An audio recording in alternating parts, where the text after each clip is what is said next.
Keyless Enter and Go lets you lock, unlock, start, and shut off your vehicle without ever touching your key fob, as long as the key fob is within 5 feet or 1.5 meters of the object in use.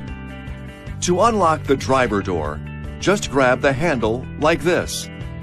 The door will unlock automatically. The sensor is inside the door handle.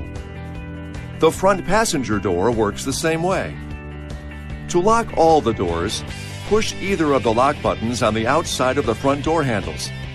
Be careful not to touch the unlock sensor inside the door handle at the same time, or the door could unlock. You can also lock the doors with the lock button on the interior door panel or with the lock button on the key fob. To start the engine, make sure the transmission's in park. Then, press and hold the brake pedal while pushing the engine start-stop button, and you're good to go. To turn off the engine, come to a complete stop, shift into park, then push and release the engine start-stop button. This video is not intended to take the place of your owner's manual. For complete details and other important safety information, please see your owner's information.